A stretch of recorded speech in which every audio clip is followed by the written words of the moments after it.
teman-teman, perkenalkan nama aku Silva Azahra dari Universitas Cokroaminoto Yogyakarta, Fakultas Agama Islam, Prodi Hukum Keluarga Islam, NIM 2410-2006. Hari ini kita akan membedah salah satu sistem hukum adat yang paling tangguh dan masih eksis di Indonesia, yaitu sistem patrilineal hukum waris adat Batak. Kita akan melihat nih bagaimana masyarakat Batak mengorganisir kepemilikan harta bukan sekedar sebagai aset ekonomi, melainkan sebagai alat pemersatu kekerabatan yang diwariskan dari generasi ke generasi. Dalam masyarakat Batak, hukum waris tidak berdiri sendiri. Ia melekat pada sistem kekerabatan yang menarik garis keturunan hayat dari pihak laki-laki atau ayah. Penting untuk dicatat bahwa dalam hukum adat ini ada pemisahan antara harta pusaka yang turun-temurun dan harta pencaharian yang dapat selama perkawinan. Warisan ini bukan hanya tentang memindahkan hak milik tanah atau uang, tetapi juga memindahkan mandat adat. Artinya ketika seseorang anak laki-laki menerima warisan, ia juga menerima status sebagai penanggung jawab sisilah keluarga tersebut. Nah, selanjutnya di sini latar belakang dan filosofi. Sistem waris Batak berakar pada filosofi Dalihan Natolu yang menempatkan anak laki-laki sebagai penerus marga dan penjagaan tanah warisan agar tidak berpindah ke marga lain. Anak laki-laki juga memikul tanggung jawab adat dan moral terhadap orang tua. Namun dalam konteks modern, pandangan ini mulai bergeser karena anak perempuan kini juga berperan aktif merawat dan menumpang keluarga. Nah, selanjutnya prinsip utama ahli waris. Secara adat, anak laki-laki adalah ahli waris utama, sementara anak perempuan dianggap terlindungi melalui keluarga suaminya. Jika tidak ada anak laki-laki, harta warisan dapat jatuh kepada saudara laki-laki ayah atau amangoro. Janda memiliki kedudukan terhormat dan berhak mengusahakan harta peninggalan suami untuk memenuhi kebutuhan hidup dan pendidikan anak, namun tidak berwenang menjualnya. Prinsip ini mencerminkan upaya adat Batak menjaga kesinambungan warga sekaligus. Selanjutnya, penggolongan harta dalam hukum adat. Di sini ada dua, harta pusaka dan harta pencaharian. Harta pusaka ini bisa disebut harta punsu atau pusaka tinggi, yaitu harta yang didapat turun-temurun dari nenek moyang terutama tanah. Hukumnya itu mutlak, tidak boleh jatuh di tangan luar magra. Dan yang kedua ini adalah harta pencaharian atau harta suhud pusaka rendah. Harta yang diperoleh suami istri selama perkawinan. Jadi hukumnya lebih fleksibel untuk didiskusikan pembagiannya.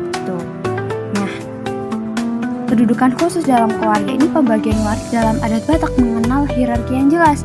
Anak laki-laki tertua atau siakangan sering memperoleh bagian lebih atau benda pusaka karena perannya sebagai pengganti ayah dalam kepemimpinan dan pengambilan keputusan keluarga. Sementara itu, anak laki-laki bungsu atau siang pudan memperoleh rumah orang tua sebagai bentuk balas budi atas pengabdiannya lewat orang tua hingga akhir ayat. Kedudukan ini khusus bukan semata soal harta, melainkan simbol tanggung jawab.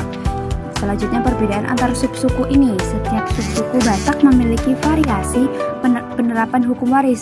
Toba cenderung kaku, Karo lebih fleksibel melalui musyawarah adat, dan Simangulun menekankan asas kepantasan dan kebutuhan. Nah, selanjutnya, perubahan hukum dan modernitas. Putusan Mahkamah Agung tahun 1961 membuka hak waris bagi perempuan sebagai respon atas perubahan sosial. Di masyarakat urban, muncul praktik marpasada, yaitu kesepakatan keluarga membagi harta secara adil tanpa menghilangkan identitas dan tanggung jawab kemargaan. Nah, selanjutnya di sini penyelesaian sengketa waris adat Batak.